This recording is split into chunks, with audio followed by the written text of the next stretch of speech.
Hey everyone, welcome to the second episode of COVID on Air. Just before I get started with this episode and get into it, there's a few things I just need to address. Some house cleaning I have to tackle. So in the last episode, as well with this episode, but to a lesser degree, there's a few errors I've run into. I seem to have tackled most things beforehand with some testing and trials, but, you can never fully get these things completely figured out, and having to do these recordings as with the times through Zoom, that doesn't make my life any easier. So I plead, if you could bear with me, I'd greatly appreciate it.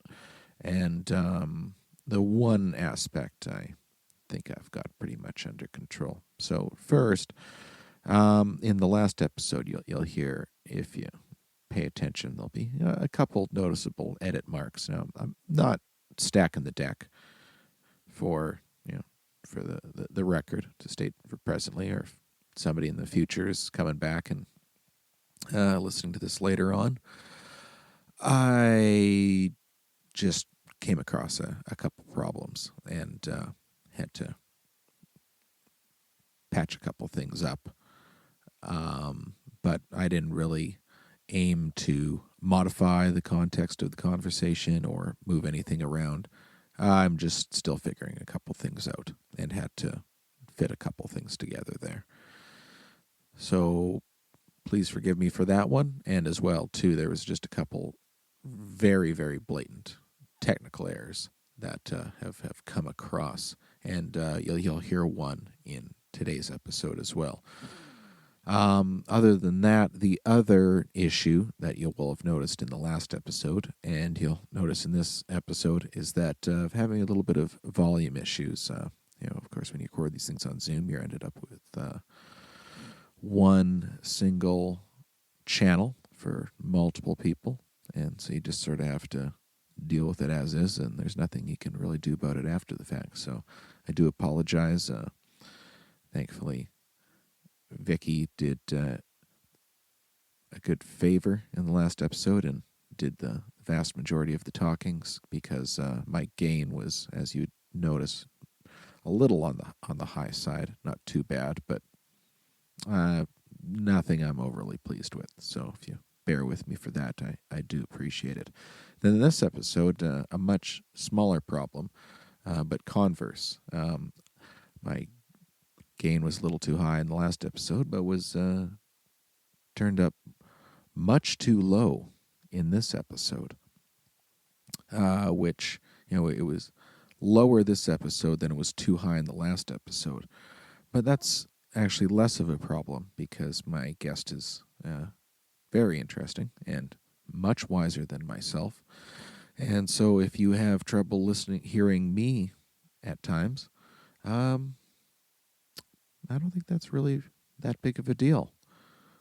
So, bear with me for that. And I'm pretty sure I got this problem figured out now. So the next episode, everything should be hunky-dory in that department. So thanks for bearing with me while we're getting this show off and running, and all these little issues should get tweaked out as I move along. My guest on this episode is Dr. Gosia Gasperowicz.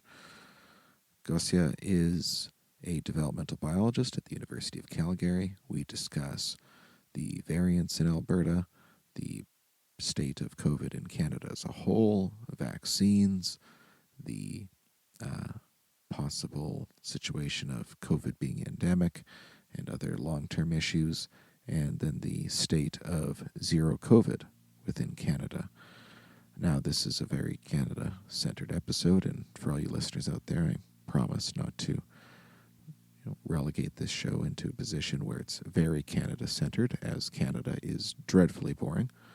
And for this episode, I do apologize, but for all the people outside of Canada who are interested in what is going on in Canada, concerning the pandemic.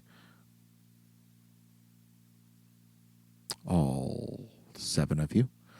And the Canadian branch of the audience, well, you'll find this interesting. But definitely for everybody else, my guest is absolutely fabulous today. And frankly, I thoroughly enjoyed this conversation. And I hope you enjoyed too. Cheers. Hey, Gosia. So can you go over for everybody just your career and what has brought you to this point and what you have been doing over the course of the pandemic? Hi, thank you for inviting me to your show. I'm a developmental biologist. I studied first in Gdańsk in Poland, biotechnology, and my PhD thesis was in the biophysics. Then I went to do PhD in Germany, and it was in developmental biology, studying functions of various genes. And then my studies brought me to Canada, to Alberta. And I studied placenta, how placenta develops, how cells decide to be certain cell lineage, and then certain tissue, how they form, how they specialize. So basically everything I studied had this dynamic component in it that they like somehow change in time, and it can be measured and validated how it goes from enzyme kinetics, binding of enzymes, how they bound and how the kinetics of it works through developmental processes. And recently I shift my focus to something else, to the health of postpartum women. It was sort of um, own experience based after having a baby, that like the sleep deprivation is a big factor in feeling very bad and so on. So I joined Your personal life really shifted your career in that way then. Yeah, and then COVID stopped it because Oh. or paused it in some way. Oh, So I was that shift you made, that was just not too long. it was last few years. I studied a lot, like I read a lot on sleep in postpartum, how what's the mechanism of sleep in general, what are the phases of it, how is it regulated, and then how it influences our health. And then what happens is in postpartum when somebody's sleep is broken by caring for a baby, and how it accumulates, like how sleep debt accumulates over time. So it's again something with dynamic component in it. Yeah, but then COVID came, and I sort of focused on COVID because that was affecting everybody. Yeah. At what point did you decide to put all your attention onto COVID? It was February last year when it exploded in Italy. And actually, I was planning to go to a conference there in Italy between March 7th and 13th. So February 21st, like my family called me from Europe, like, hey, where is your conference exactly? And then I started to follow COVID, of course, canceled the meeting, and the meeting was canceled anyway. And started to really watch it closely, and then knowing, hey, Italy is burning, and we don't cancel flights to Italy, just to Iran at that time. We don't quarantine people. Children who come from Europe can go to school. Like it was great. It was really very interesting last year at this time of the year. Like everybody was half asleep here in Alberta. I thought that they didn't realize how dangerous it is. And of course, it came here. It was brought here, and exploded. From your family and friends back in Poland early on, were they was were people in Poland at the time a little more aware early on in maybe late January or February, or did a lot of people there not really? No, I don't think they were very aware at this time. Oh, okay. It was also, and also like, I don't know. I think my perception of closeness to Europe, like I perceived ourselves being closer to Europe, to Italy, than they perceived themselves. Like as if the borders in Europe are magical and Italy is far away, so it won't come here. Still, my friends were saying like, "Hey, so maybe you cancel the trip to Italy, but you still come visit your friends in Germany and France and like." So I think people still didn't realize how serious it is, or it was this.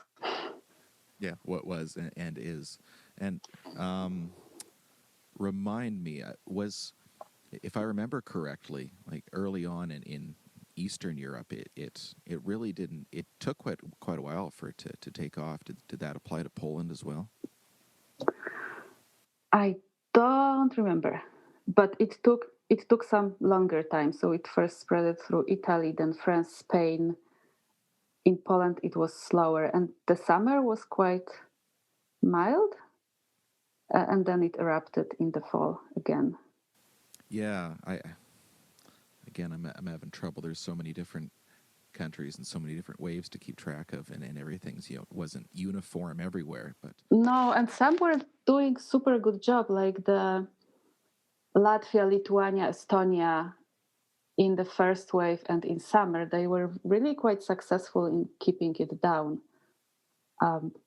So yeah, but yeah, then it's still there. I think summer was a big mistake that people started traveling and pretending that nothing is wrong, and just moving it across Europe, like from Spain to UK, from UK to Spain, and so on. So keeping reinfecting each other. yeah, and then it seemed to hit Poland pretty hard in, I think it was around September or Yeah, October, and the government yeah, didn't seem to really want to do a whole lot about it. yeah.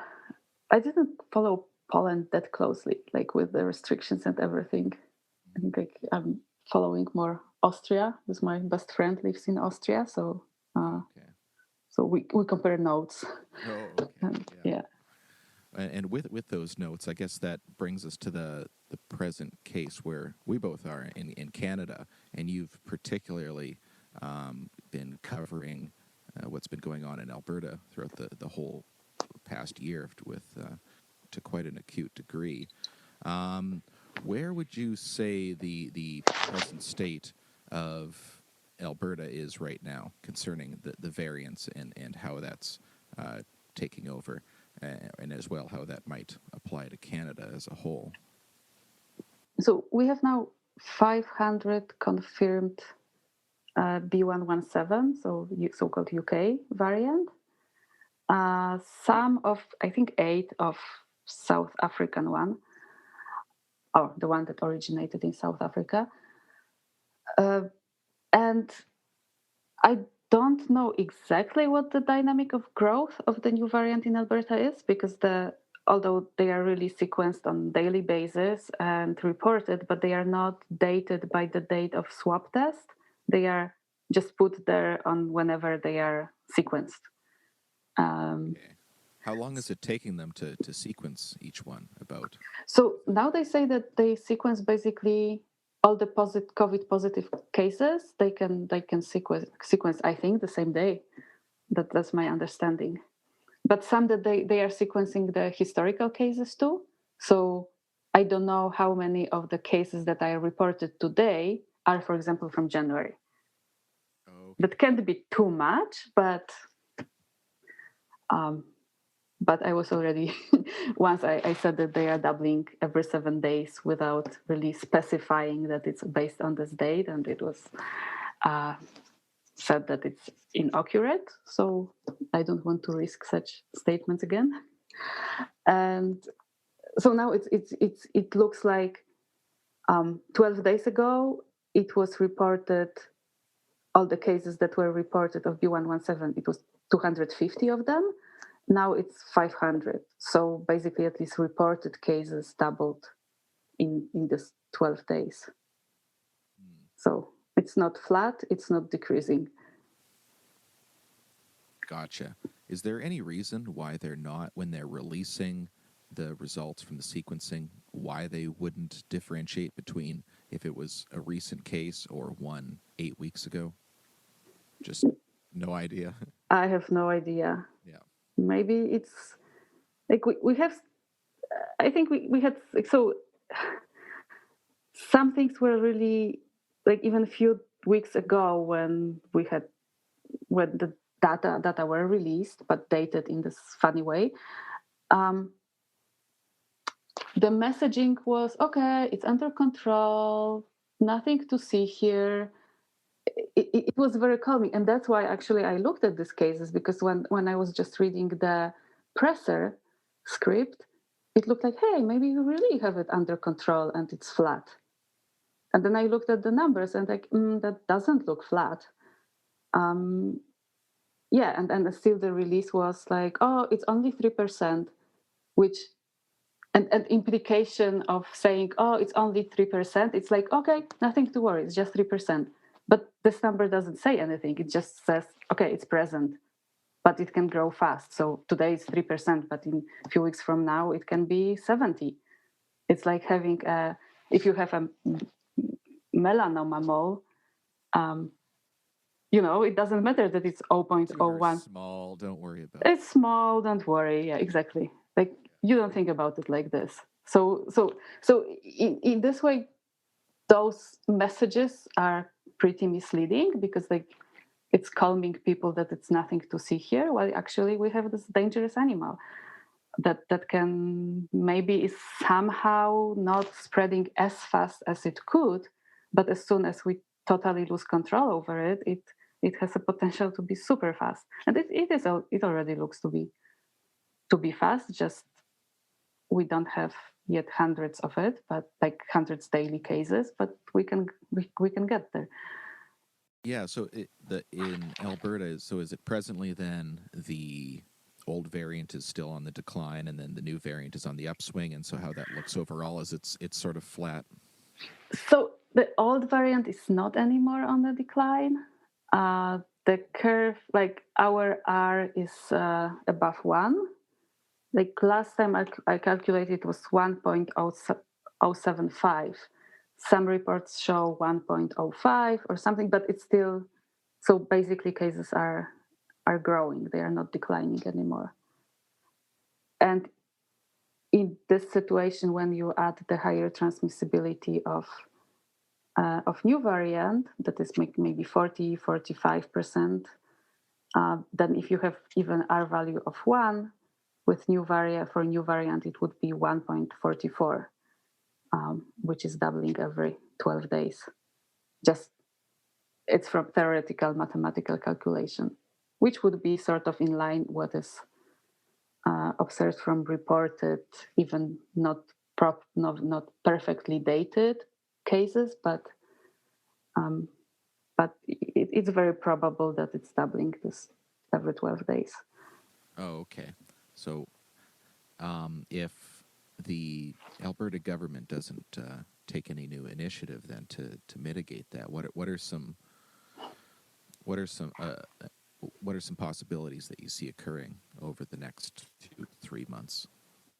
So if it keeps growing, like I made some scenario with quite conservative assumptions. So basically that, okay, maybe we had 10, and it's a guesstimate that we had 10 daily cases of the new variant on February 14th, and that the new variant is 44% more transmissible. And I base it on the observations from a Greater Toronto area. That it was published that over there they observed the new variant being 44% more transmissible. And let's say that our cases are still declining. That's declining. That's when I did the calculation. It was some time ago. So before the reopenings, or just after reopenings, before our cases started to grow again, our R value was 0.88, which is halving. Then the cases are halving every 3 weeks. So the old variant cases were halving every 3 weeks. The new variant would be under the same conditions, doubling every 12 days. And that would make the new variant become dominant at March 23rd and shoot to 1,000 daily cases around May 3rd, and then double again in 12 days and be 2,000 on May 14th.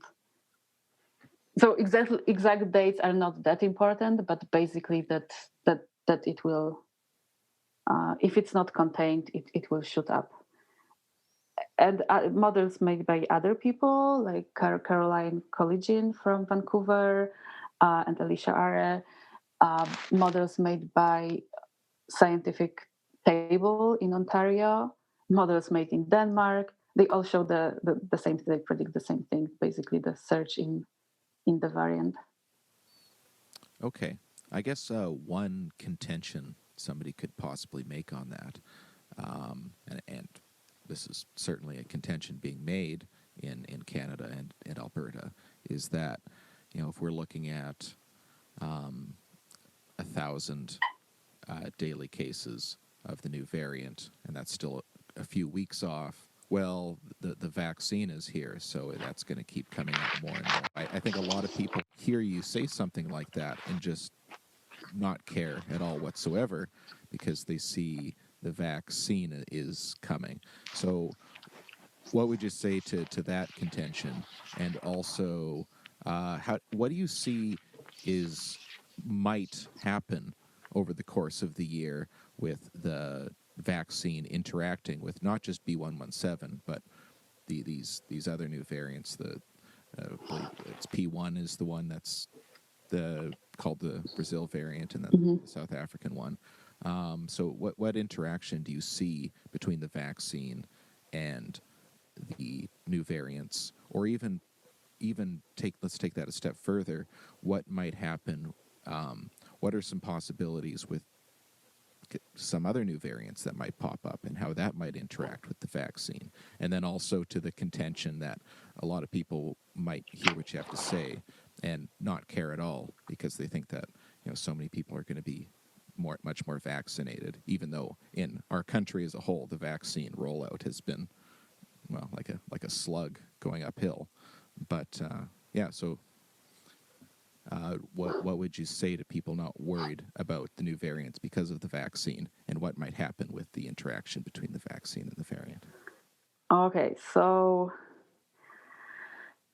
yesterday I did some calculations on vaccine, and I'm really sorry that this math of the vaccine and herd immunity is not more popularized. Like, people throw some numbers, but they are sometimes based on wrong assumptions.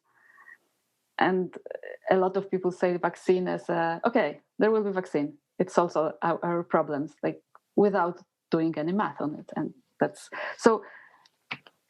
One thing is that we don't know what's vaccine. Okay, maybe now first. But vaccine for sure, we know that efficacy against at least Pfizer and Moderna vaccine, efficacy against symptoms and heavy symptoms and death and so on is very high. It's 95%. So for sure, vaccines are necessary to prevent bad health outcomes and deaths.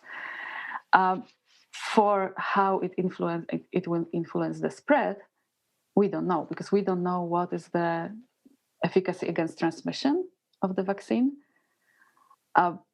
There are some preliminary data showing that Pfizer might be 70% efficient, maybe a little more after the second dose, but they are preliminary. So basically, it's a big unknown. So yesterday I did this calculations, putting on in a table okay, how big percentage of population is vaccinated, then different options of vaccine efficacy, and how much this combination of given percentage of population vaccinated and vaccine efficacy, how it will translate in the decrease of R value. So not getting to herd immunity, but just decrease of R value. And now we are in Alberta, around 3.8% of population had at least one dose of the vaccine. If the vaccine would be 60% efficient, then it would decrease R value by 2.3%. So if our R value is 1.1, 2.2% is not such a big difference. It's yet like too little people are vaccinated to really have big effect on R value and stop the spread. If 10%, when 10% people will be vaccinated and 60% efficacy, it can reduce R value by 6%. So we have new variant that is increasing R value by 44%, and the vaccine that at 10% population vaccinated will decrease at 6%. So we are not there yet. But actually, when we reach 40% people vaccinated, and if vaccine has 60% efficacy against transmission, then it can reduce R by 25%. So if we are at R1, like let's say we are above 1, but if we would be at R equal 1, minus 25%, it will be R 0.75, which is then quite good, and quite quickly it can get us to, it can stop the chain of transmission. So basically what I want to say is that vaccine is awesome as a tool added to other measures that can help us speed up stopping the community transmission. So in this, it's very effective. But to get really to the, I don't think we can really get to the state when we can just start living like we've been living before COVID, and just have vaccine. Because when you, especially with new variant, let's say that new variants R0 is 4.5. We still don't know what R0 of COVID is. Like if we would just live normal lives like we used to live in 2018, how many people one person on average will infect?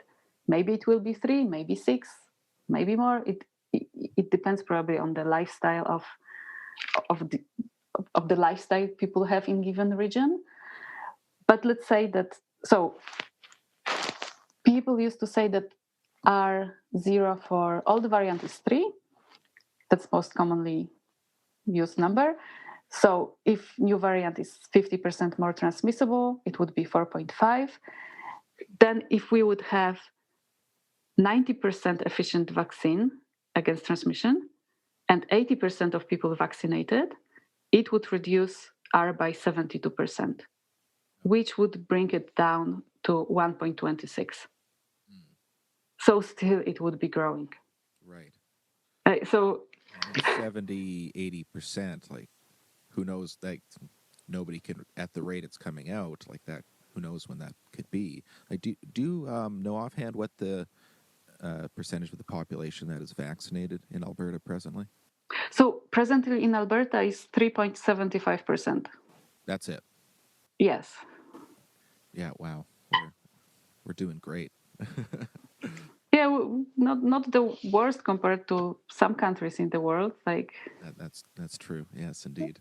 no, I think it's the main mistake is probably that we put everything in one basket with just hoping for vaccines. Like Yeah, and all things considered, like how quickly the vaccine came out was miraculous, and how it's working so far is quite impressive as well. But it's just the rollout is just has to be taken into consideration a lot more, because obviously they're doing all they can to get it out, and we can't pretend that there's more vaccines out than there is. What do you see? So the effectiveness of the vaccine against B117 and the old variant are uniform.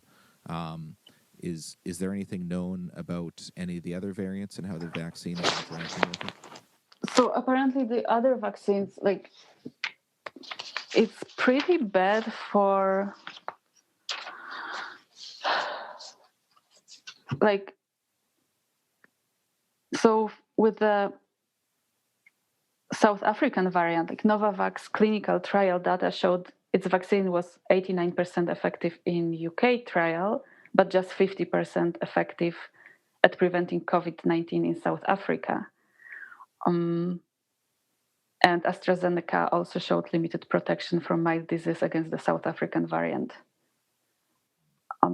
So it's they can basically escape the immunity, and also like the Brazilian variant can escape the infection acquired immunity. So people can be who already had COVID and could have some immunity against it, they can be reinfected with the Brazilian variant.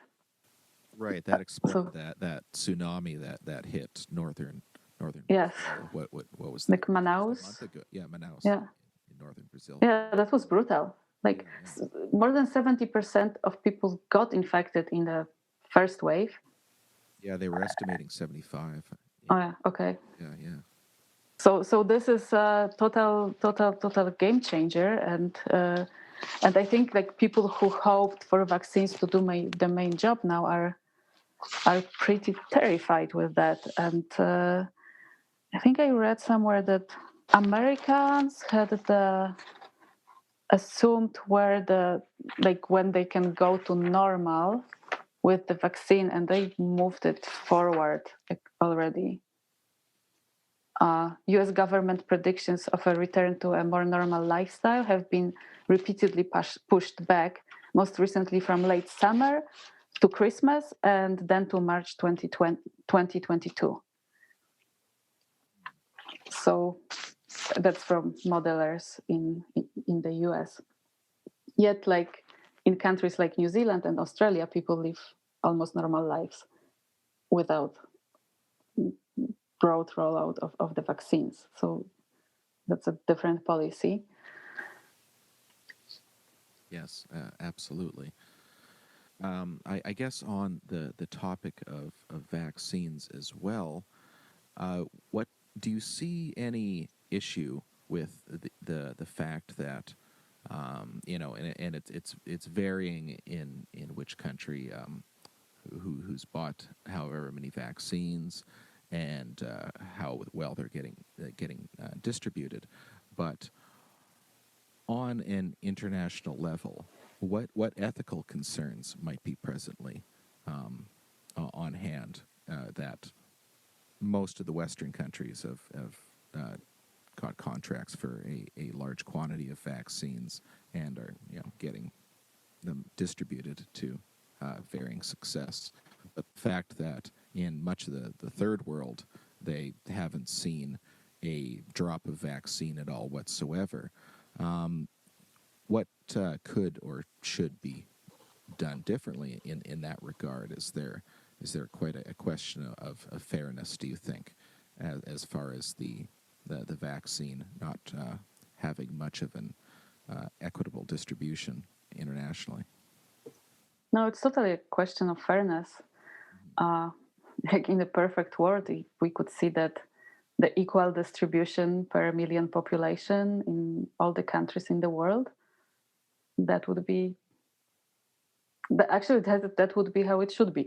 That we cure the whole world, not only the richest countries, and especially richest countries who did the least work fighting the pandemic, which is kind of like, I recently seen some report by Bloomberg Institute making an index of COVID resilience, and they threw in this index how much the country. So of course the obvious metrics, like how many people died, how many people got infected, how many people are infected currently, and so on, and then how many people got vaccinated and how many vaccine doses given country sort of is, I don't know how to say it, blocking for itself, planning to get. And so in this index, Canada is on a 12th place because we are rich and we can get a lot of vaccines. And Vietnam, who has almost like no deaths and no cases of COVID, is on place 18th, which is kind of interesting. It's a feel-good index that, we are resilient, when actually, no, Vietnam is resilient. But we'll have probably almost no vaccines because it's not rich. So, and we sort of like, that was something that was frustrating me very much during the summer, when our cases were low, but we're growing, but we are in a perfect position to push the numbers down there with small interventions. And we didn't do that. And there were these voices, oh, no, without vaccine, it's not possible. And like, of course it was possible without vaccine. And then I thought about this like allegory of cleaning your house, that you can clean your kitchen with soap and hot water or with nanorobots. So we were waiting for these nanorobots to come, and no, I won't pull up my sleeves and use soap and water. Well, Vietnam used soap and water. New Zealand did it. Australia did hard work, but we are still waiting for nanorobots, and they won't work now. So We're a very unkempt people, I guess. yes, sort of. Well, the Australia point is interesting too, because they hesitated for a while and sort of hummed and hawed about it, and even New Zealand, like hypothetically, they could have made it. They themselves could have made it easier on themselves. They could have seen that what was coming. There was quite a bit coming out throughout all of January, and they could have tackled it even in February, before when there was just a couple cases or no cases, just completely get ahead of it, because their elimination lockdown, it wasn't 5 or 6 weeks or anything. They did get it under control and did so admirably. But there's even criticism of their approach, for sure. They could have done it sooner, and then it would have been easier on them. And then the Australians, they waited until August, I believe. But with what the Australians did, that could reflect upon a lot of countries like Canada, that yes, you didn't get the situation under control immediately, but just because you didn't do it immediately doesn't mean that you should just do nothing forever and just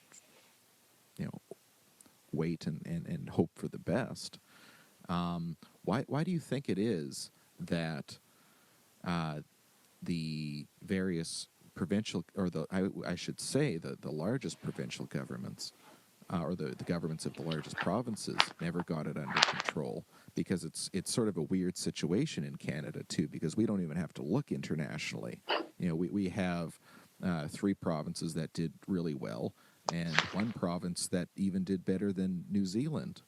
That nobody's died in Prince Edward Island.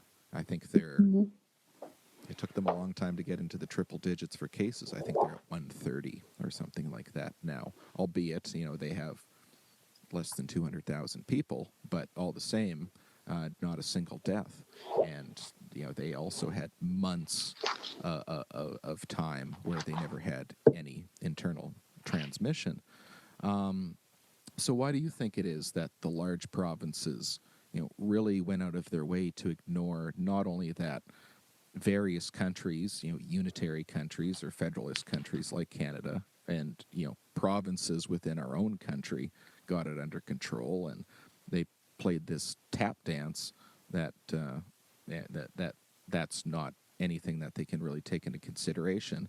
And also why Ottawa didn't just implement anything top down themselves. Like, they've invested just unimaginable sums of money into maintaining all sorts of business subsidy programs and personal subsidy programs that have been going on for almost a year now. In a couple of weeks, they'll have been pumping a year of just monstrous funds into maintaining this, half lockdown purgatory, when they could have spent way less money, way less, if they would have been paying for 3 months, even let's say 4 months, which is way longer than what it could be if they enacted what New Zealand did almost a year ago.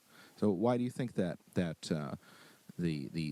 governments in the 6 big provinces and Ottawa have just let this ride out? Actually, I don't know. Sorry, it's so bizarre. It's so illogical that I don't understand it, and I don't know. Well, maybe somebody could ask them, like, why don't you do the rational thing to do? Like, why don't you save lives and health, and why don't you save livelihoods in effective way? Um, so sorry, I don't know. Oh, And it's also bizarre that how well the four Atlantic provinces and various northern territories dealt with COVID pandemic, and also how it doesn't depend which party is ruling the given province. It's that's totally a key not point. Yeah, yeah. like you have NDP in British Columbia, Conservatives in Alberta, Conservatives in Ontario. I don't know. I think they're Conservatives in New Brunswick. It's Conservatives in New Brunswick and PEI, and then Liberals in Newfoundland and Liberals in Nova Scotia. And yeah, so the Conservative Party of Prince Edward Island is by far the best for handling the pandemic in the country. And it's and yeah, so it's a mixed bag as well too. In Australia, you have the Liberal National Coalition, and then you have Labor in New Zealand. Or take Europe, you have like the Norwegians did pretty well, and they have a conservative government. And then the Social Democrats in Sweden just have been a catastrophe. So it's Yeah. it's really all over the place. And as well too, like throughout the country in Ottawa and the governments of the six biggest provinces, there hasn't been really any pushback, and we discussed this briefly before, and so maybe go into this because I've been paying attention to what the government of Alberta has been saying, but not so much the opposition, who were not so long ago in governance in Alberta. But I'll just note in Saskatchewan, like we just had an election not so long ago, and we in the middle of a pandemic, and the opposition party, the New Democrats in Saskatchewan, well, this was the party of T.C. Douglas, who's one of the most lionized political figures in Canada, and was the person who brought public health care into Canada. So this is the party of historically of public health for the whole country. And as well too, their leader during this election is or was and still is the leader, a medical doctor. And so you'd think that they would have just the perfect campaign plan for a provincial government here in Saskatchewan that had a really cavalier attitude towards dealing with this pandemic. And they didn't run a campaign. It was just, they would criticize a few things that the government was doing. And throughout the summer, they were not overly critical of the government's reaction to the pandemic, and they could have run a campaign on a new strategy, and and they lost horribly, and well, frankly, they deserved to lose. They're running up against a government that wasn't handling the pandemic well, didn't have a very sound strategy, and they had every bit of leverage, and they did nothing. And so, what has the case been like? What have the opposition NDP with Rachel Notley been doing in Alberta this whole year? It's very similar. They are very quiet. Like uh, that's my like. Whenever I write some emails to them, they respond very happily, like, "Oh yeah, Kenny is bad," and so on. But never took the zero COVID strategy as a project, and with criticizing the government. It's basically like, oh yeah, UCP is doing a bad job, but they are not proposing something better. And even with this fall surge that we had, they criticized that before there was this shutdown in December, when our hospitals were pretty full already. The NDP proposed some, oh yeah, UCP is doing a bad job. we proposed something else. But they proposed something that even they called non-restrictive measures. So their measures would do nothing as well. If they would be implemented, we wouldn't bend the curve. So actually, what UCP did was stronger than what NDP proposed that UCP could do. They did it. Probably there was lots of wrestling to push them to do it, but eventually that was UCP who made the shutdown in December, which stopped the growth and which resulted in decline that we had up till now before we reopened. But they did the shutdown, right? So it's interesting that they've had this whole year, and they just lost, and throughout the pandemic too, like Jason Kenney hasn't been doing very well in the polls. A lot of the governing premiers have done well, surprisingly, since so many of them have done a bad job. Like Scott Moe here in Saskatchewan did well. Around the same time too, John Horgan, even though he mismanaged it, and maybe I'm conjecturing too much, but I would say his mismanagement is what would have inevitably caused the cases to eventually leak up into the Yukon. And he won re-election handsomely. But Jason Kenney hasn't been doing so well, and you'd think that the opposition would utilize that to really come up with a plan and make a strong platform surrounded around taking care of this situation. But from what you're saying, they've just been finding certain things to criticize about the government, but not really coming up with the plan themselves. Like sort of proposing the things that wouldn't make maybe larger business owners unhappy.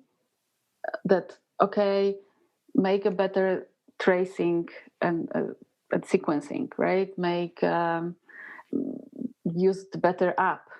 Do some, but it's not like nobody would say lockdown. Like that's the word I think they were afraid to use. And yeah, but without lockdown, we wouldn't have the decrease in cases. So that's like, because basically with testing and tracing, that's what in some moments Slovakia tried to do.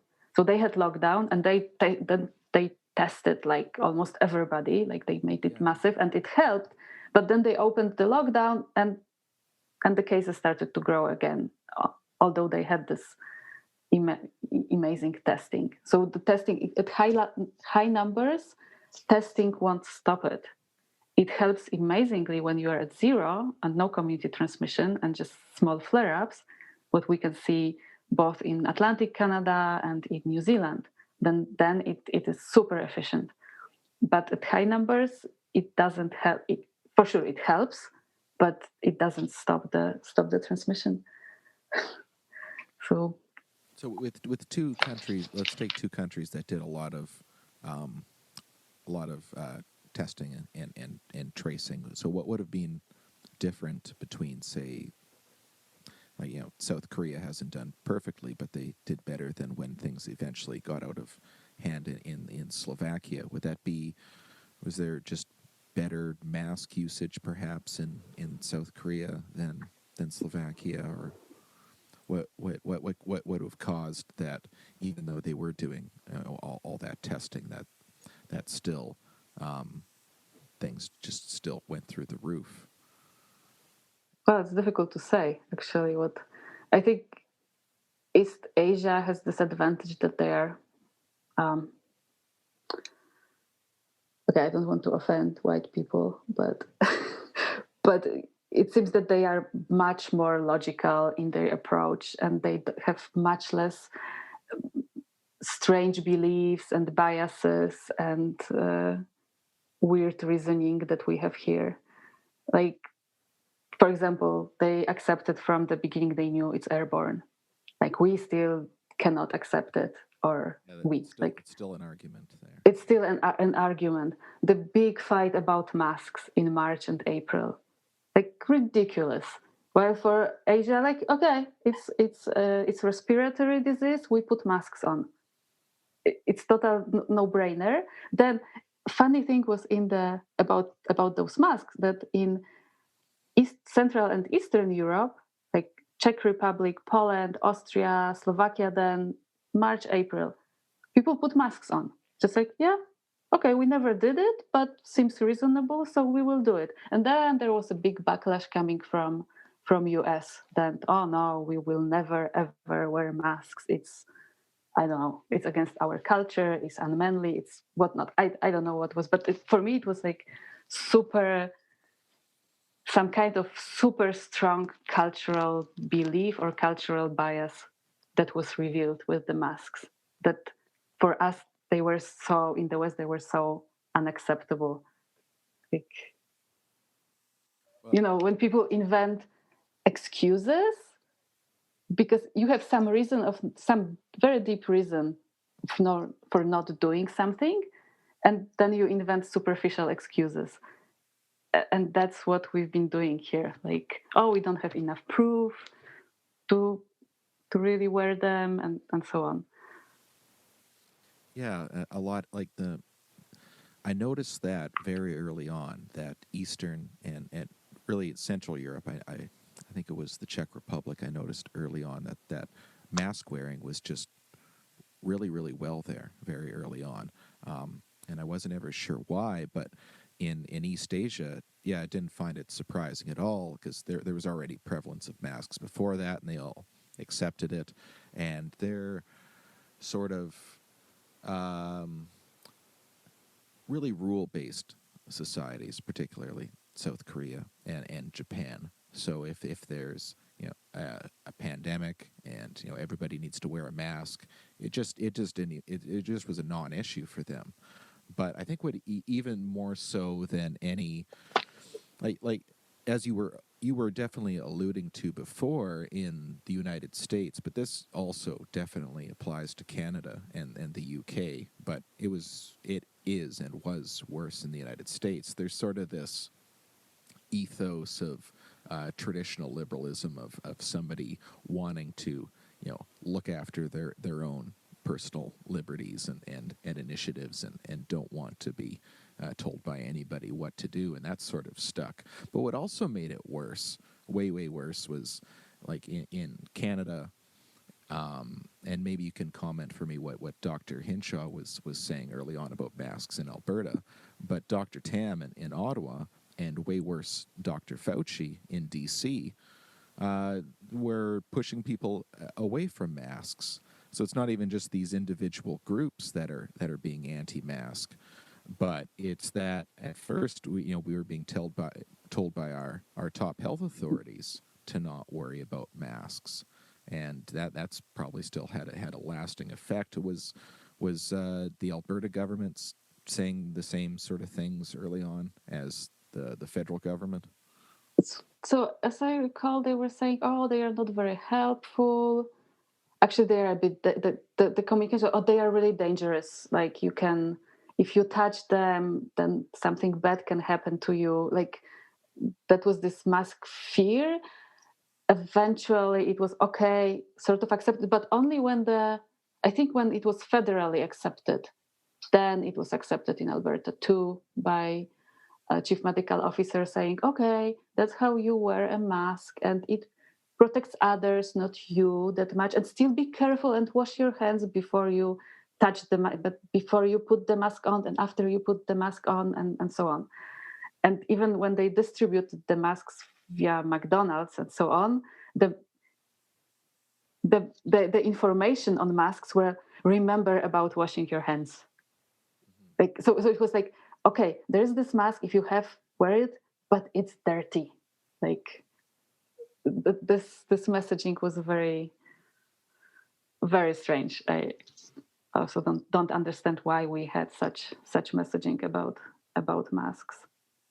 Yeah, that happened early on with Dr. Tam out of Ottawa, and as well, I think the entire health ministry was that, yeah, masks are dangerous because we're all too stupid to use them, and that is what she obviously didn't say it that way, but that was without question the inference that there was an ineptitude amongst the population, that we were, going to be drastically too incompetent to handle this complex apparatus of a mask, and that we were going to touch it and rub our face, and that is occurring, that there is improper mask use, but instead of spending all this time telling people not to use masks, and how far they would go to tell people to wash your hands, and as well with the federal government pushing out the idea we got to flatten the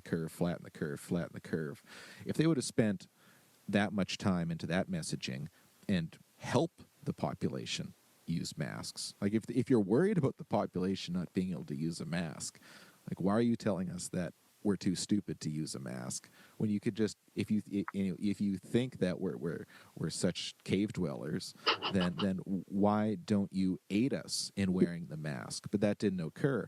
And then out of a great leap of irony, I believe it was September. Yeah, by September there was I guess you could say, infamous press briefing that Dr. Tam had, where now she's telling people that they should be wearing masks while they're having sex. So we just went from one clown world to another clown world. And, so I don't blame part of the population that, I still find it exactly as you said, so much of the reasoning why some people don't wear masks is bizarre and illogical. But as a whole, there's some people I don't blame to a degree, because the messaging around masks in Canada and the U.S. has been ridiculous, and still isn't very helpful to this day. Yeah, and even now with moving to higher quality masks as N95, there was almost the repetition of the same story that, oh yeah, maybe you could wear N95, but exactly, maybe you're too stupid to put it on. And if you don't put it properly, then something bad will happen to you again. So it's like another variation of the same illogical arguments or something, and it's difficult really to understand. I think like maybe in 5 years from now there will be a lot of PhD thesis made on this year or 2 years. I don't know how long it will drag, but in some way, like sociologically, it's probably very fascinating what is happening and what was happening. Too bad that it has really bad consequences.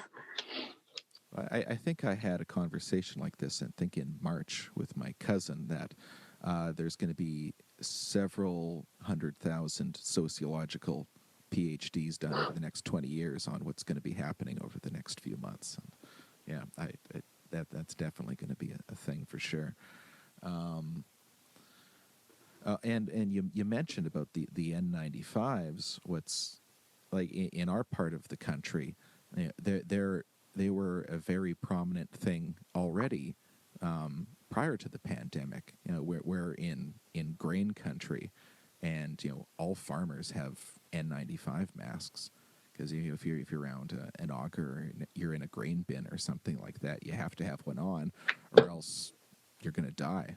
If you're not outside a bin, but if you're inside, if you're going to breathe in that much dust, you're going to destroy your lungs. And so and as well too, people wear masks all the time, various masks in all sorts of professions. Like it's not like they were these completely foreign things as well too. I'm sure there's a lot of the population scattered throughout the country that could understand a mask better than some of the government officials that were telling us to not wear a mask. Mm-hmm. Yeah. I guess I'm going to come back now to what we were talking before about the variants. What would you say is a possibility over the next few months or year of what might occur with other variants popping up? And for anybody who's as ignorant as I am, about the virology and biology behind the variants. What is exactly occurring to make these variants happen, and what really makes them different than the initial strain, and is there possibilities that more are going to pop up or less, and at what point, and are they going to, would you say there's a higher chance that they'll become more virulent, or is there a reasonable chance to think that the variants, that new variants might start making the disease a little more benign even? So, okay, I'm not a virologist, Yes, but yes, indeed. okay, so viruses mutate all the time. Like each time we have them in our bodies, they can mutate, and majority of those mutations don't change the function of the virus. But it's interesting because then we can do this phylogenetic analysis by sequencing them and seeing where the mutations occurred, so we can see who passed the virus to whom and how this tree propagated, which gave a lot of information about virus spread, especially early in the pandemic. But okay, so they mutate and they keep mutating. That's what happens to them. But if we reach a certain volume and certain amount of this chances, this number of mutations that occurred and the chances to mutate, then something eventually randomly, some of the mutation will be change the function of the virus. And if it gives it better transmissibility, that's where the selection will go, because the faster virus will propagate faster and will dominate. The deadlier, not necessarily, but still, it's if the case fatality rate is 1% or 2% now, it still has a possibility to mutate to deadlier one without affecting it. Of course, if the virus would become 100% deadly, then it infects one person, this person dies, doesn't transmit to anybody else, and that's it. But if it just becomes, for example, 10% deadly, it can still propagate without harm to itself. So there is still a lot of possibility there. And okay, so I looked at the numbers, how many people were infected. So now total infections that happened in the world, it's like 160 million people. And so between November, December, and January, 50 million got infected. The same amount as all the months, 10 months before. So somehow this extra 50, so there was 50 million till beginning of November, and then another 50 million got infected in the next 3 months. And that's when this bad mutation started popping up. So it's a numbers game. So we reached this amount that this rare events started happening. So if they started popping up, they still can pop up and they can be more nasty. A lab in Israel made a study. They make this gain of function experiment, so they passage the viruses and see how they mutate them much faster, and what SARS-CoV-2, how nasty it can become. And they got one strain that could bind to our tissue, to our cells 600 times stronger. So it still has a big unrealized potential to be much more infectious. And if we let it propagate through our communities, we are just culturing it to be worse. And especially if we have like half a population vaccinated but not fully and so on for a long time, and keep the virus spreading, then we push it for evading the vaccines, which is not good. No, but that's why it's so important. It's so important to use vaccines at a low numbers of cases, like to still aim for as little cases as possible, to make vaccines as efficient as they can be and as effective on stopping it. And there was this, like, that's my worry, but it's worry of Christian Drosten, who is the one of the top virologists in the world. He works in Charité in Berlin, and his lab was the one of either first one or one of the first one that sequenced the SARS-CoV-2 genome, and they synthesized the first PCR primers and designed the testing. So in an interview, he said that it would be absolutely worthwhile to at least identify 0 new infections as a target, primarily because I am quite apprehensive about what might otherwise happen in the spring and summer. Once the elderly and maybe part of the risk groups have been vaccinated, there will be immense economic, social, political, and perhaps also legal pressure to end the corona measures, so COVID measures. And then huge numbers of people will become infected within just a short amount of time, more than we can even imagine at the moment. We won't have 20,000 or 30,000 new cases a day, but up to 100,000 in a worst case scenario. It will, of course, be primarily younger people who are less likely than older people to have severe symptoms. But when a huge number of younger people get infected, then the intensive care units will fill up anyway, and a lot of people will die. Just that it will be younger people. So you just don't want me to sleep. I think that's what you're trying to do. No, but that's the thing. Like when we reopen with people who can spread asymptomatically, then a lot of people will get infected. Not many people will die at the very beginning, but that's the danger. That's why I think it's so important to still advocate for zero COVID and for reducing the. So okay, we have vaccines and it's amazing, and that's why we should reduce numbers as much as possible and use vaccines to help with that. Right. So from what I'm just going to try to summarize for myself some of what you were saying before.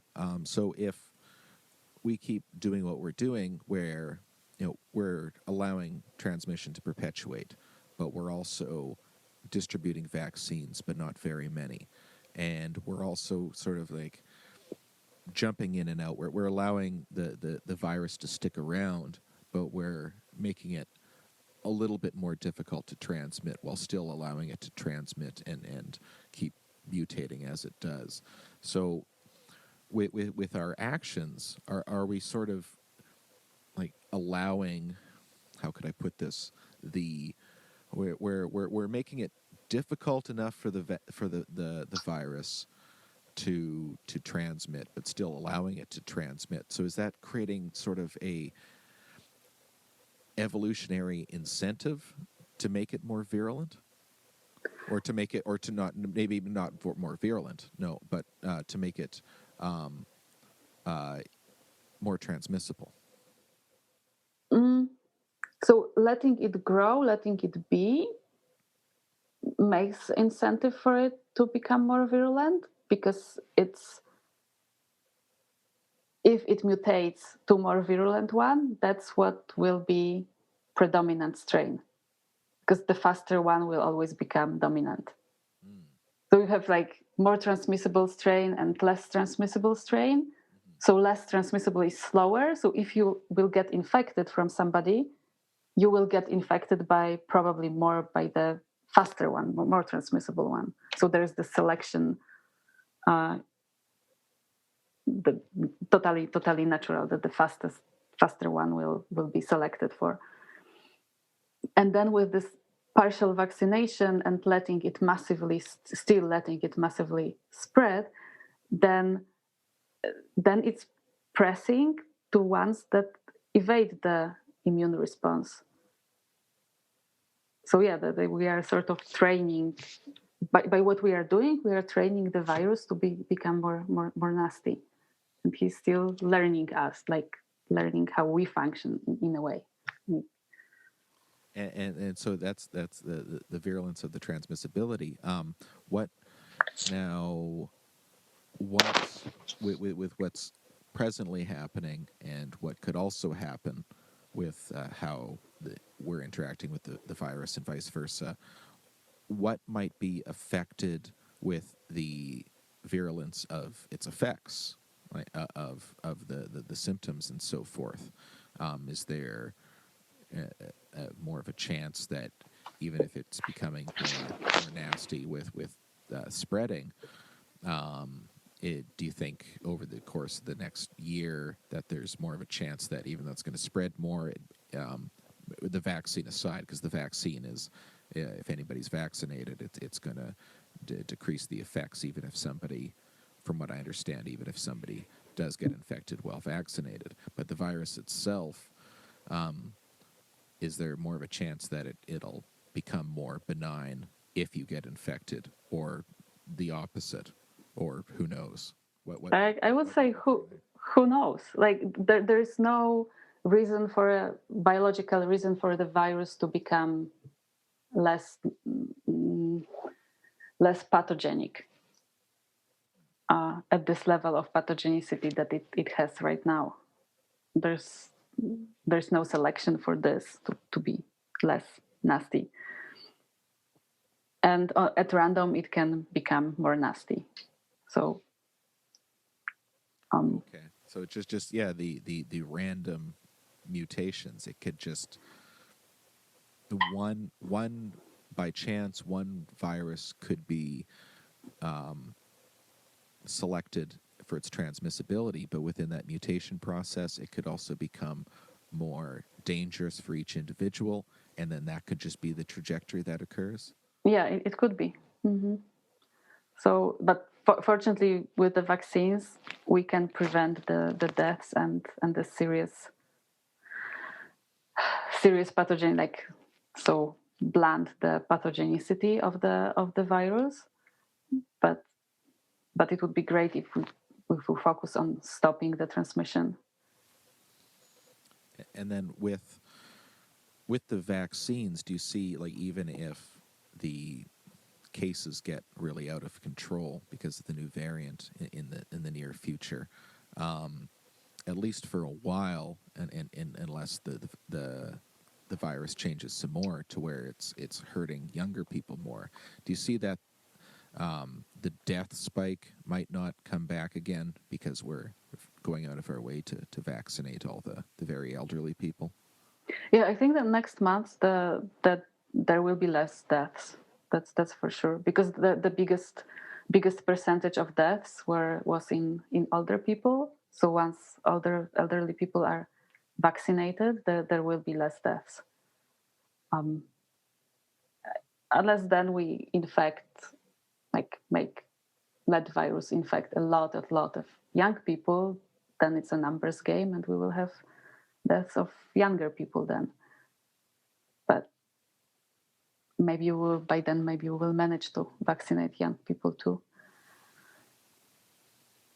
Yeah, well, it'd be better overall if we just got it under control and vaccinated simultaneously. But yeah, that would be the best, because then we are not playing with fire, not letting it become nasty and mutate in weird ways, and also so all these rare events that can happen. So the mutation and becoming more transmissible and more deadly already happened. But other but rare things that can happen is that the virus establishes a reservoir, a stable reservoir in wild animals or domestic animals, and then we have a problem, right? If like wild animals get infected with the virus and keep the virus propagating in their population, and it keeps mutating there, and then it's passed back on us, and we can continue this game for a very long time. So it's like asking for troubles, and we really don't need more troubles. And the other thing is that, like, now with people people with long COVID, like, and with COVID in general, report this weird effects, neurological effects. That means that the virus is affecting neurological nervous system. And the problem with nervous system is that if something gets to like bacteria or virus infects nervous system, it can hide there from the immunological response. So I wouldn't really like that a lot of people have a dormant virus in their nervous system that can wake up in 5 years from now. Or like that's really, really like the less people get infected, the better. Like we shouldn't let people get infected. What would be some other viruses that would be similar to that, where somebody gets infected and then their transmission ends, but the virus is dormant, and then it not only does it come back with symptoms, but with transmissibility? I know that, okay, it's not a virus, it's bacteria. Borreliosis, the Lyme disease, can hide in an organism in some way and become dormant and then flare back after some time. So there are those chronic things. But okay, I'm not virologist, so I cannot quickly come up with the example of a virus that would. And then when you were talking about the animals, would the most prescient example of that be the mink? The mink, yeah. Yeah. The mink is the most obvious one. Has there been anything else where it seemed to have been spread strongly into animals, or even So just a few cases? I read, but it was just, I didn't read any studies, just some kind of press information about transmission to to pets, like dogs and cats, that somehow people in working in veterinary clinics got more infected than other groups, and it might be coming from the animals. But how often it happens and how strong it contributes to the spread, I don't know. But somehow thinking that dogs could be infected, and that's like it's better to avoid these possibilities. Yeah, absolutely. Yeah, that, so many troubles with as well too. And I guess this ties back a bit to what we were saying before about our behavior as a collective, and the disease. How has our as far as the whole species on the planet been is concerned over the past year? How oddly we've been behaving, you know, as a whole, to try to to varying degrees move ourselves away from the virus. How might this be affecting other diseases? Oh, so actually, the measures that were put in place against COVID acted really well on flu, for example. Like in many jurisdictions, like there's almost, if not sometimes not at all, or almost no flu deaths this year, like last flu season. I think there were some reports from Australia like that there was no flu hospitalizations in some of the states there. And I think that also it's the case in Alberta that we didn't have many flu cases, like flu hospitalizations this year. So apparently those keeping distance and mask and not going to work when people are sick work. And my friend teacher said that at her school, like teachers were never, so they didn't have any COVID outbreak there, fortunately, and otherwise that teachers were never that healthy because kids are not coming sick to school. So there's almost no colds, no flus, no diseases like that. It's definitely decreased the numbers with cold and flu. Is it going to have any other effects on any of these sorts of diseases with the modification and decrease of human interactions? Is it going to would have any changes on flu or cold or even anything else like TB or something?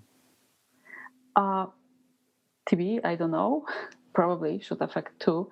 But with colds and flus, I hope that we will keep this good habits of wearing masks in flu seasons, which people do in Asia, and not coming to work when we are sick. Because I don't remember, like years from now, it was always like almost bragging that, oh, I'm so sick, but I'm coming to work. So people were rewarded for this. Now probably it will be almost like coming to work and smoking. Like, hey, you can infect people, go home. I never thought about that. Yeah, that's a good point. Yeah, there's sort of this, oh gosh, how could I put it? This this stoicism of I'm sick and I didn't sleep last night, but I'm going to go to work anyway. And now, if you were to do the same now, it would be very taboo. Okay, we're back. I just had to have a quick pause there. Gosia's computer had a disagreement with her, but we're back now. So let's go over what could be occurring in the future with the endemic quality of the virus, and I think just off the top of my head, I think the idea a lot of people have is that over time it's going to be endemic, it's going to be here to stay, and then it's also going to get really, really, really benign to the point where it's like the cold or less. I think that's generally an idea I hear a lot of people. So from a lot of people. So what are your ideas about that sort of mindset and the endemic state of the virus, and also let's say that even happens, like it gets the vaccines work well, and as well too the virus becomes a little more benign in its effects on people. If that were to happen, could we even have it like a huge wave in, I don't know, 5 years from now, where it comes back with a vengeance or something like that? What do you see with that situation? So I don't think something is endemic by itself, like that it has this intrinsic properties to become endemic. It's basically what we decided to be. And of course, now political situation might make it endemic, but in many places we can still decide if it will be close to eliminated or close to eliminated or endemic. And my problem with the word endemic is that it in Western countries, when somebody uses the word endemic, it infers something what you said, that it will be benign, it will be like a common cold, maybe like chicken pox, because that are the diseases that we have here as endemic. But malaria in Africa is endemic, And it's and brutal. Yeah. it's brutal. 2018, in 2018, that was 228 million cases and 400,000 deaths. I wouldn't like endemic like this. So, like, really, somehow, I think the words used should be precise. And endemic has this ambiguity in this that when somebody in northern, western countries says endemic, it infers this benign state, but endemic doesn't need to be a benign state. So I'm not a fan of endemic. If something can be eliminated, it should be eliminated, or it should at least we should go for it. We should try to eliminate, if not eradicate it. I know eradication might be difficult, but keeping it endemic, because I don't know, because it's our fantasy in some way, is not a good way to go. So, what do you think would be the best way to change a broader mindset around that? Because as you were mentioning, that's sort of the idea that there's almost a positive connotation that goes along with endemic. Also, an inference of an inevitability or even a fatalistic mindset that there's nothing we can do. It's going to be endemic. There's nothing you can do about it. Just accept it. But also that when it is endemic, it'll just become a cold. So you laid out the issue with that. But what could maybe be done to enact some persuasion in getting people to look at that problem a little differently? Maybe to explain the meaning of the words and biological connotations of them, and explain the still possibilities that this virus has, like that it didn't realize yet. And I think like one thing is communication, but then really advocating for zero COVID would be a great thing. Like to try to convince people that like it would be really nice to be able to live the life we had in 2018 and 2019. And with this virus present, it might not be on the table. So like looking at an endemic, and I think that this fatality is kind of a easy way to keep your mind, because then you don't have to do anything. You just think, okay, it's gonna be endemic, whatever, it doesn't matter, I'm not doing anything. But I think we are still in the position where one can fight the virus in the way to eliminate it. Maybe not in the whole world, but at least in Canada, in an individual province, especially with that we have a good examples how it can be done and how it is done for example, in Atlantic Canada. Yeah, for sure. And like in Canada, what could really make it take off, and this is the advantage of a federalist system overall, is I think all it would need is just either Quebec, Ontario, Alberta, or BC, just one of those provinces to implement something like that.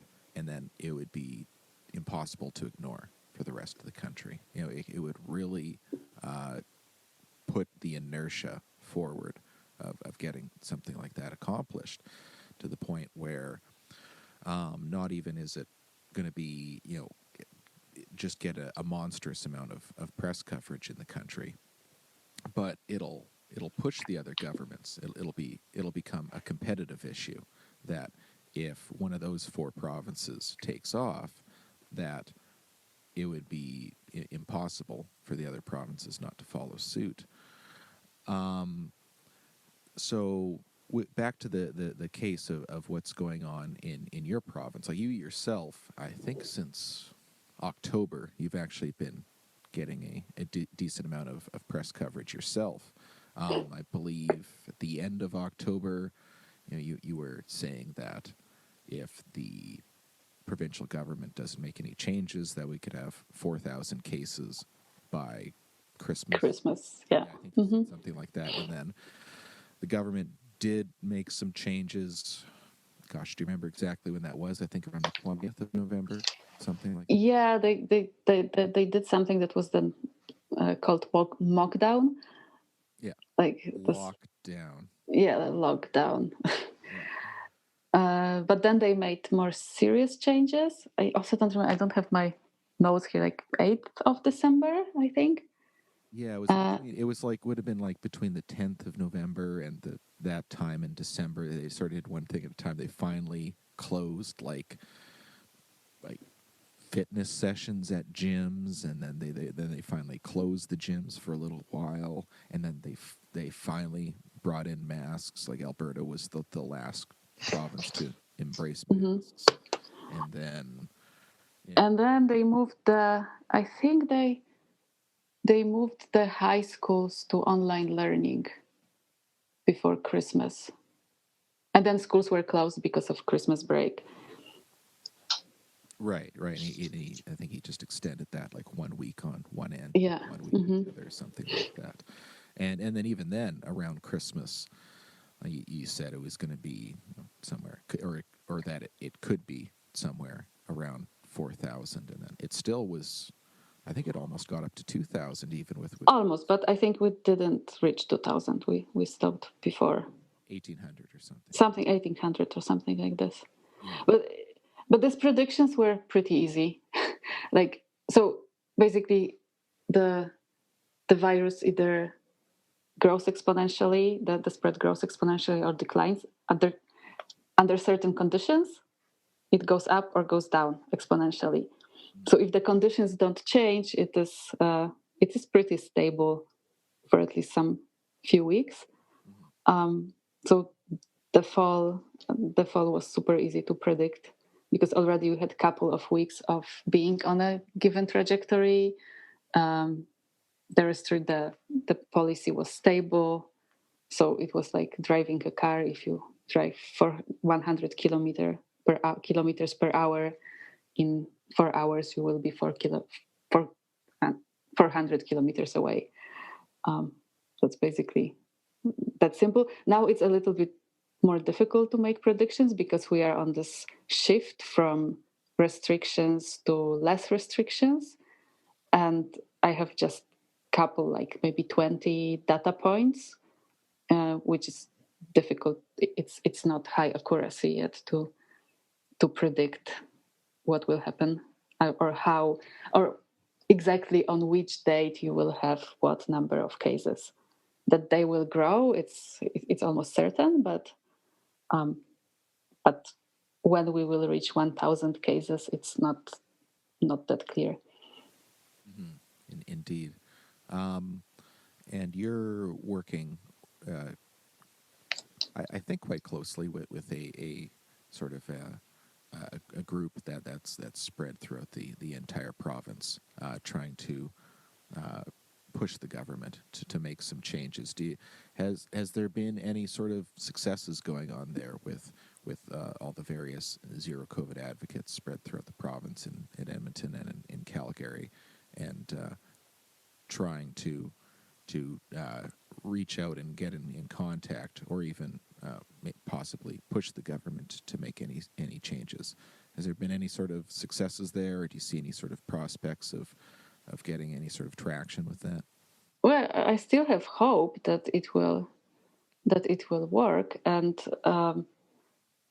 for example, now I think the government definitely got aware of the danger of the new variant, because like this Monday they were supposed to announce the more opening, and they did, but they, in the plan, the banquet halls were supposed to be open, so they didn't open banquet halls. So it's like stage 1.5. Some people say not stage 2 yet.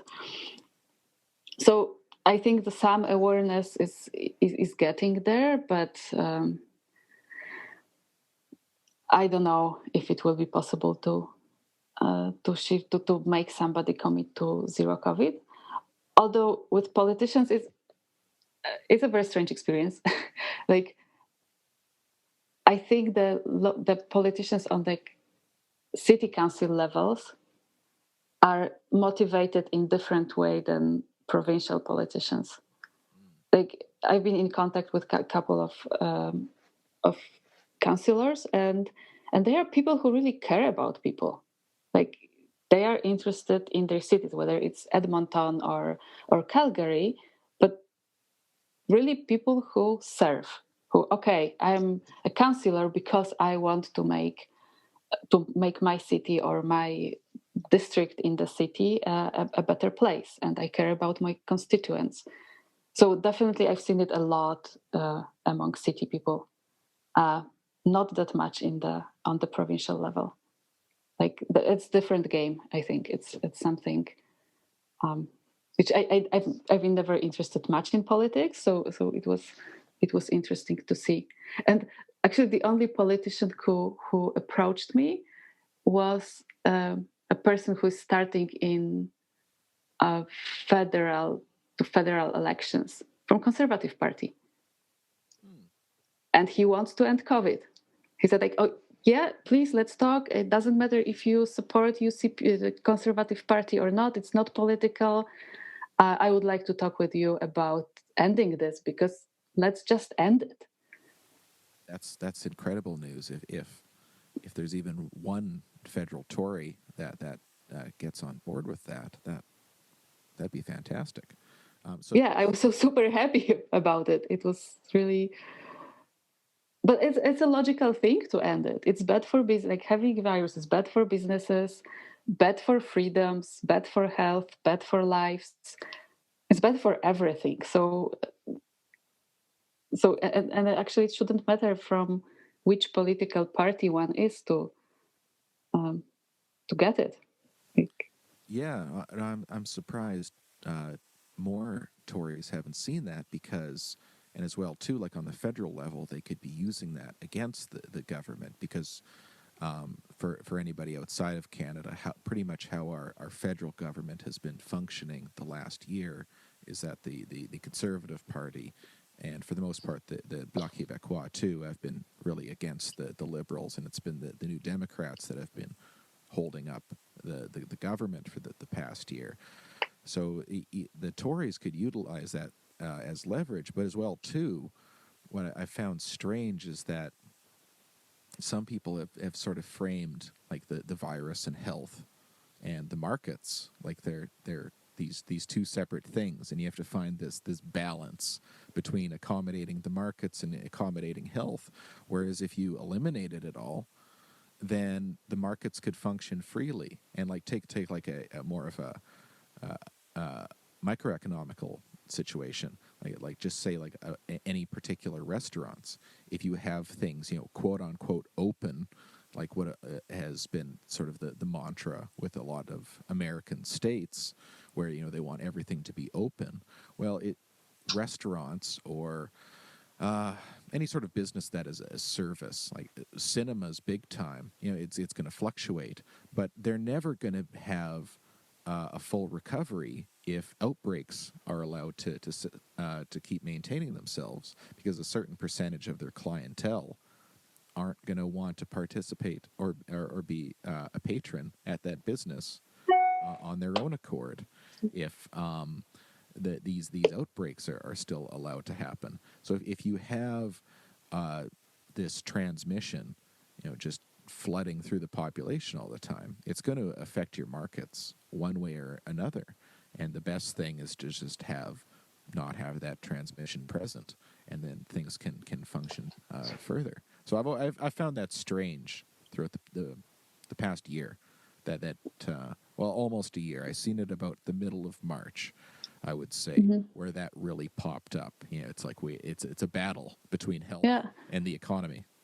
And it's a made-up argument. It's a false dichotomy. It's not true. So it's strange that it can be still used when it was debunked so many times. It's strongly used still. Yeah. Yeah, and it's not true. It's just not the correct argument, because the virus is bad for economy and bad for businesses. It might be good for profit, and that's maybe of some avenues of profit. Yeah, for sure. Yeah, and maybe that's where the problem is. Yeah, there's no way you or I could know, but we could speculate forever. But I can't know. Who knows what kind of lobby interests may be pushing things one way or the other. But for family businesses, for restaurants, small restaurants owners, it's bad. It's. I know a couple businesses that shut down because, like, recently, within last 2-3 months. Oh, really? Yeah, it's because it's like longer than a year. If something like this is dragging on, it's just not profitable. You can't operate, and especially that something like restaurants, they operate on such a low margin of revenue, right? That if your clientele is reduced by 15, 30, 50%, then that's it. Yeah. Like, there's a lovely cafe in my neighborhood that I think the whole family was living from it, and it's closed now. And I don't think, like, probably it wouldn't be closed if we would have one strong, financially supported lockdown for 7 weeks, and then they could open, and people could come there with feeling safe and participating. Yeah, But yet Amazon is doing better than ever. Yeah. Yeah. That the person that you said you were in communication with, I'm sorry I missed that. Was he? Is it a present conservative MP or somebody that's going to be running whenever the? He's running. He will be running for federal elections. In federal elections. In Alberta? From Alberta. Oh, okay. Because I think so. Is it? So is he taking over the seat of somebody else? Because I think all the seats in Alberta are conservative except Edmonton Strathcona. So is like somebody resigning, or is it in Edmonton Strathcona? Oh, okay. Yeah. Okay. He's running there. Okay. Well, that's that'll be definitely interesting. Well, hopefully he gets lobby some sort of change within that party, and if that idea can get through with the Conservative Party federally, that would be of massive value to pushing zero COVID. That's phenomenal. And have you had any, you or any of the other zero COVID advocates that you've been working with, have they had any communication with any of the MLAs in Alberta? So I think some had communications with some NDP. Was also talking with one NDP person, but more about vaccines and such, not zero COVID.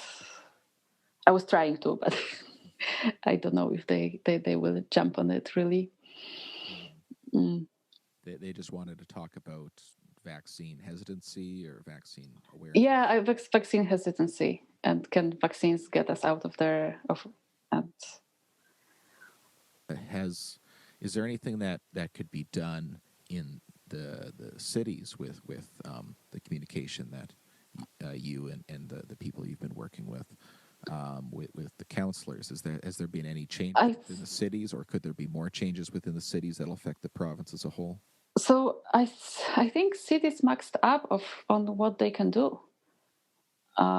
So they did amazing things since the first wave, and I think, at least from what I see in Calgary, is that they totally understood, especially people from emergency.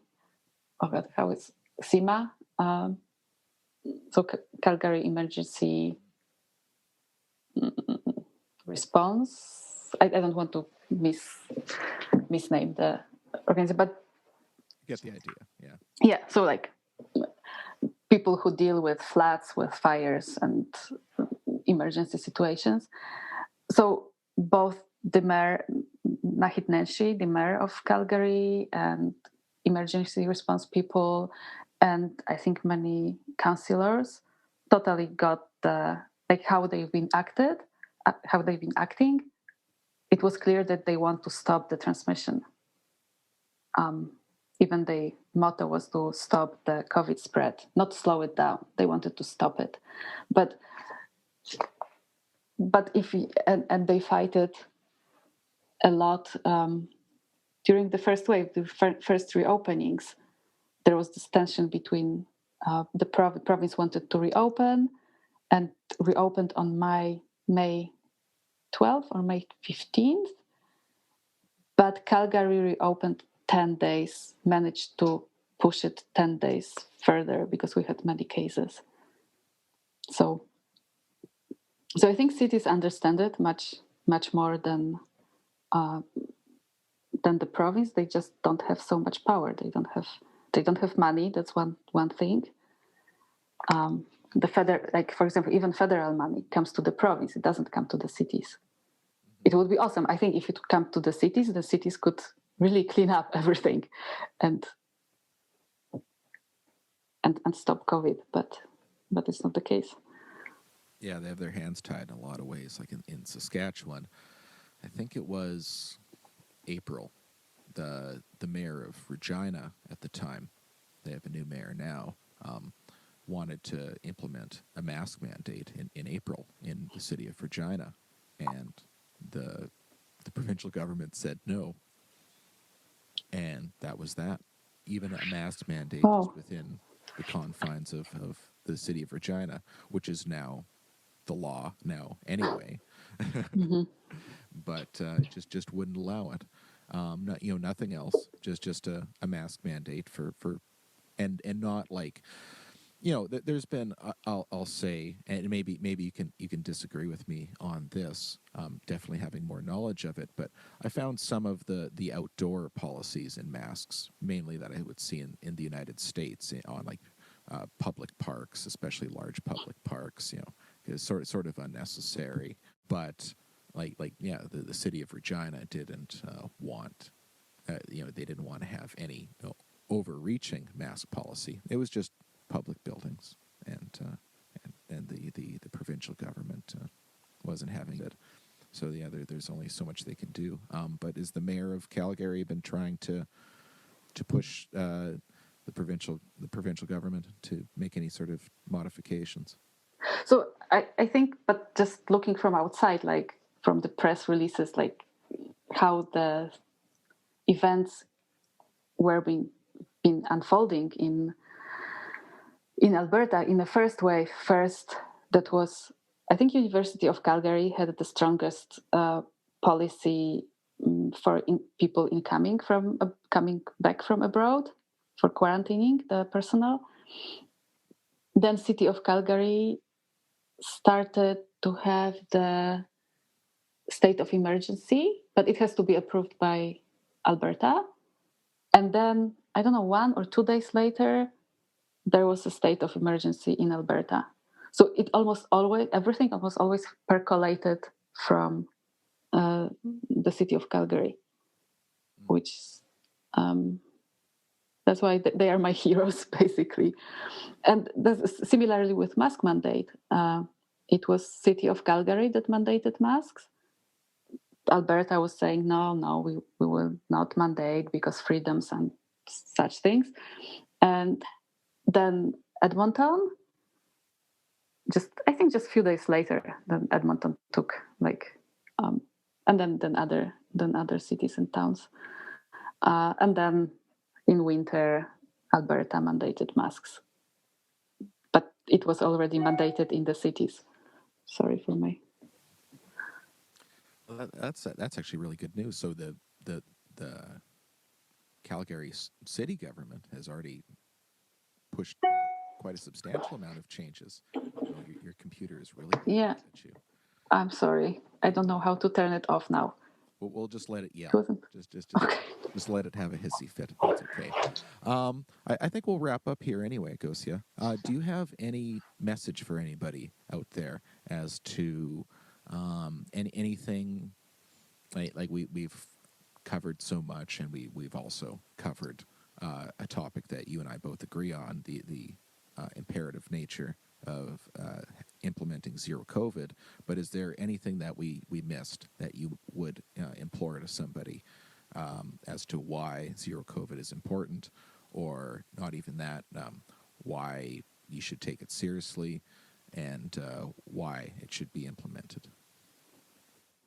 So maybe because we did a lot of scary stuff and a couple, but I think the positive stuff is most important. That with zero COVID, you have this normalcy back. Like children can play with their grandparents again, and have this super good influence. We don't have to be on Zoom calls where computers are yelling at us. I know. Yeah, and that the friends can hug each other, that can meet and make parties.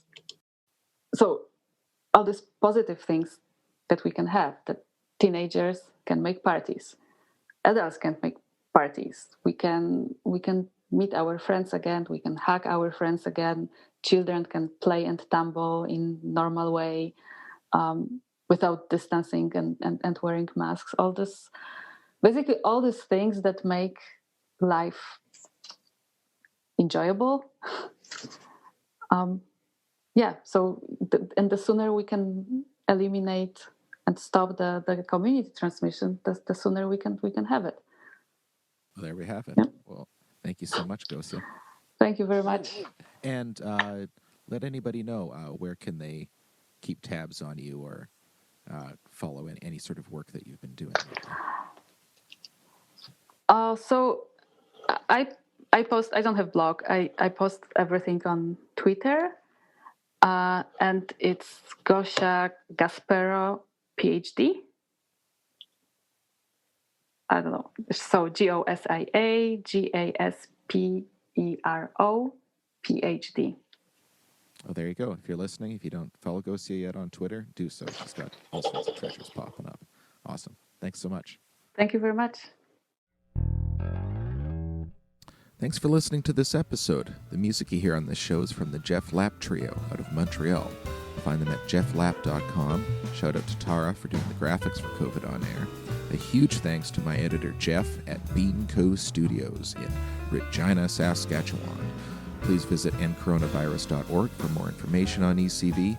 Click on Join Us. Through that you can volunteer with ECV, and you can subscribe to our newsletter, which is full of great information shot straight to your inbox from our delightful newsletter editor, Tracy. Also, please check out the blog at ECV, and hats off to Scott, our impeccable blog editor. You can find ECV on Facebook and Instagram and on Twitter at ncovid19. You can find me on Twitter at Mr. Farden. It's at MrFarden. Till next time.